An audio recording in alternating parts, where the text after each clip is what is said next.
Qui seront les gagnants et les perdants des mesures fiscales annoncées par le gouvernement Valls? Il y a d'abord la baisse des cotisations salariées entre 1 et 1,3 SMIC. Dans cette zone de salaire, on retrouve 30% des salariés. La baisse interviendra dès 2015. Cette mesure, qui se chiffre pour le budget de l'État à 1 ou 2 milliards, constitue clairement un soutien au pouvoir d'achat des salariés du bas de la distribution. Un coup de pouce au pouvoir d'achat de 4% au niveau du SMIC et de 1,8% en moyenne pour l'ensemble des salariés concernés. Lorsqu'un foyer cumule deux revenus de ce type sur des emplois stables, on mord déjà en France sur ce que l'on appelle la classe moyenne. Il y a ensuite la suppression des cotisations URSSAF au niveau du SMIC et l'aménagement des allègements Fillon jusqu'à 1,6 SMIC, pour un coût de l'ordre de 4-5 milliards. 50% des salariés à des degrés divers sont concernés par cette mesure. En bénéficieront-ils sous forme de hausse de salaire? C'est peu probable. Pour le gros des salariés qui travaillent dans les secteurs de services aux entreprises, dans le gardiennage, le nettoyage, la logistique, secteurs qui sont soumis à de très fortes pressions sur les marges, on peut penser que la baisse des charges se traduira en baisse de prix ou en reconstitution des marges.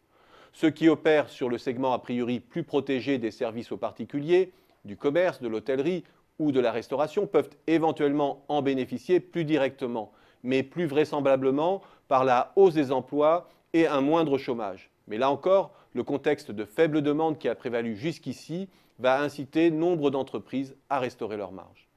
Idem pour le CICE, dont la deuxième tranche de 8 milliards entrera en vigueur en avril 2015.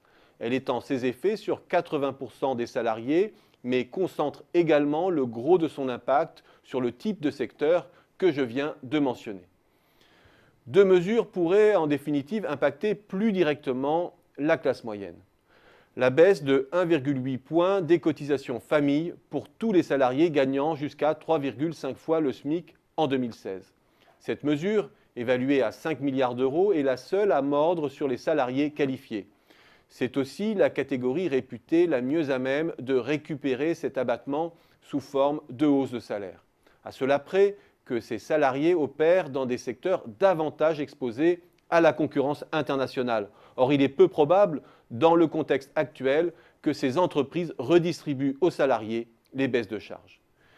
Il reste en définitive la baisse de 3 points des cotisations famille des travailleurs indépendants et des artisans.